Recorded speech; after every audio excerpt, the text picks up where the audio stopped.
Blood pressure हमारी आंखों के पर्दे के अंदर तकलीफें बनाता है और हमें उसमें क्या क्या सावधानियां बरतना जरूरी है। अगर हम गौर से देखें तो ये हमारी आंखों का पर्दा है और इस आंखों के पर्दे के अंदर छोटी छोटी खून की नलियां हम साफ रूप से देख सकते हैं।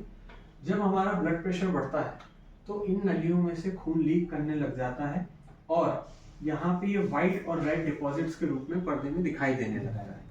ये ठीक उसी तरीके से काम करता है जैसे हम किसी दीवार के अंदर अगर कोई पाइप अगर उसमें बहुत तेज प्रेशर से अगर पानी निकले तो उसके जॉइंट्स में से पानी लीक करता है और दीवार में सीलन कर देता है और लंबे समय में उसमें अपने को सफेद सफेद डिपॉजिट्स नमक के रेले जैसे अपने को दिखाई देते हैं।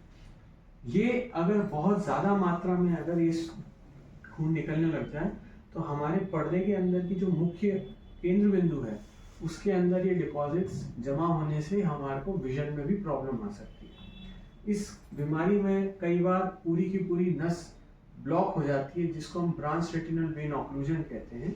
ऐसे में पर्दे में अत्यधिक सूजन और खून आ जाता है और आदमी की रोशनी एकदम से कम होती है।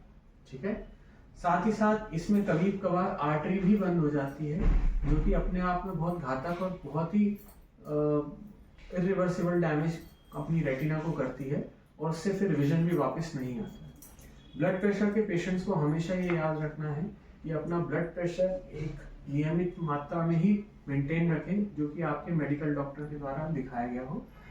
हमारी आंखें ही एकमात्र ऑर्गन है जिसमें हम अपनी आंखों के अंदर से ब्लड वेसल्स देख सकते हैं। मतलब जो हमारे शरीर के अंदर की ब्लड वेसल्स की स्वास्थ्य यानी उनकी कैलिबर कैसी है, उनकी बनावट कैसी है, इसलिए हम इसमें हाइपरटेंसिव ग्रेडिंग भी कर सकते हैं। इस हाइपरटेंसिव ग्रेडिंग में अगर हम आपकी ब्लड वेसल्स को देखें तो ये काफ़ी ज़्यादा क्षतिग्रस्त होती हुई दिखाई दे रही है। करीब करीब आपका स्टेज 3 हाइपरटेंसिव रेटिनोपैथी दिखाई दे रहा है जो कि अपने आप में चिंता का विषय है।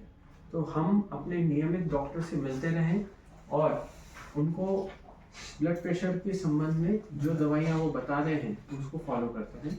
रोशनी में कभी भी तकलीफ हो तो वो जरूर से हमें तुरंत दिखाएं क्योंकि इन सब बीमारियों में शुरुआती रूप में बहुत अच्छा इलाज मिलता है और लेट होने पे वो पूरा पर्दा डैमेज हो जाता है और फिर हमारे पास ज़्यादा करने के लिए कुछ बचता नहीं है। ठीक है, ये जो रिपोर्ट में आज आपको दे रहा हूँ उसको संभाल के रखना है क्योंकि आने वाले समय में हमारी आंखों की जो खून की नलियों में जो जो परिवर्तन समय के साथ होते जाएंगे वो हमारे पुराने स्कैन से हम कंपेयर करते हैं और अगर वो सेफ जोन में चलते रहते हैं तो कोई घबराने की जरूरत नहीं रहती है। बट अगर वो आंखों में भी खराब हो रहे हैं तो आप मान के चलिए वही चेंजेस हमारी किडनी में, हमारे ब्रेन में, हार्ट में और शरीर के अन्य अंगों में भी हो रहे होते हैं। तो वो हमारे लिए सभी अंगों का एक यहाँ पे एक पूरा का पूरा अपने को रिजल्ट मिल जाता है। ठीक है, ये जो रिपोर्ट मैंने बनाई है इसको संभाल के रखिएगा। अभी एक ड्रॉप लिख के दे रहे हैं ताकि जो सूजन आँख के अंदर है वो धीरे धीरे डिसॉल्व हो जाए। ठीक है, नियमित 6-6 महीने में हमें दिखाते हैं। ठीक है, और मैं आपकी रिपोर्ट भी लिख देता हूँ जिससे जो आपके मेडिकल डॉक्टर साहब हैं वो आपकी इस रिपोर्ट से भी अपना ट्रीटमेंट और बेहतर रूप से कर सकते हैं। अभी कोई टेबलेट नहीं है, कोई ड्रॉप? आपकी टैबलेट्स तो पहले डॉक्टर साहब ने बहुत सारी चला रखी होंगी। मैं अपनी तरफ से सिर्फ आपको ड्रॉप लिख के दे रहा हूँ। ठीक है, ठीक, केवल ड्रॉप का उपयोग करना है। ठीक है, चश्मे का नंबर आपको बहुत ही कम है, इतने ज़्यादा नंबर नहीं है, फिर भी 2 लवा से बचाव के लिए अपन रख सकते हैं।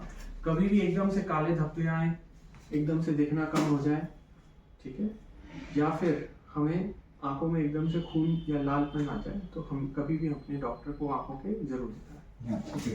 Thank you.